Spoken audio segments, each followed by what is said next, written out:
ทำไมទៀតឲ្យបងប្អូនទាំងអស់គ្នាថ្ងៃនេះហាងបងប្អូនសូមធ្វើការណែនាំនៅផលិតផលថ្មីគឺជាប្រភេទឧបករណ៍ដាក់ជ្រុញដាក់កំបិតដាក់ស្លាបព្រាចង្កឹះ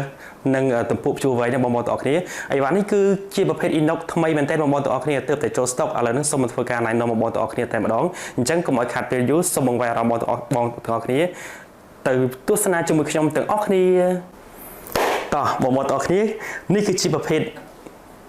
ឧបករណ៍ដាក់សម្ភារៈនៅក្នុងផ្ទះបាយបងប្អូនទាំងអស់គ្នាមួយឈុតនេះបងប្អូនទាំងអស់គ្នាមានតែមួយឈុតនេះទៅគឺជាប្រភេទ inox គឺបងប្អូនទាំងអស់គ្នាអាចដាក់បានច្រើនមែនទែនបងប្អូនទាំងអស់គ្នាខាងមុខនេះគឺបងប្អូនអាចធ្វើការ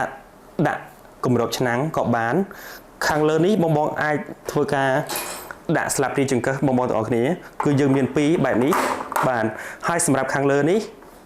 បងអាចធ្វើការសោកកំបិតចូលបានហើយសម្រាប់ផ្នែកខាងក្រោយនេះគឺយើងអាចធ្វើការដាក់ជ្រុញបានបងប្អូនទាំងអស់គ្នា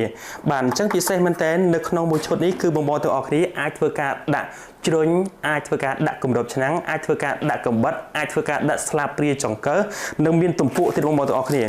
ទំពក់ព្យួរវែងគឺមាននៅក្នុងនេះហើយសម្រាប់ប្រភេទនេះផងដែរបងប្អូនទាំងអស់គ្នាអាចដាក់ផ្ទាល់នៅលើឥដ្ឋ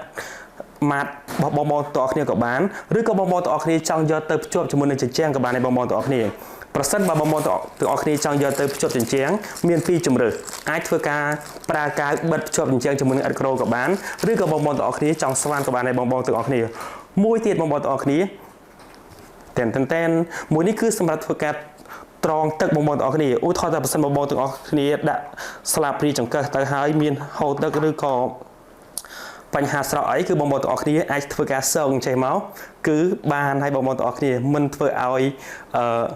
ពេកបាច់ឬក៏ហៀទឹកកក្លេកកក្លាក់នៅកន្លែងផ្ទះបាយបងប្អូនទាំងអស់គ្នាបងទាំងអស់គ្នាទេអូខេបងប្អូនទាំងអស់គ្នាប្រសិនបើបងប្អូនទាំងអស់គ្នាចាប់អារម្មណ៍អាចធ្វើការ inbox មក page របស់យើងខ្ញុំឥឡូវនេះបានណាបងប្អូនទាំងអស់គ្នា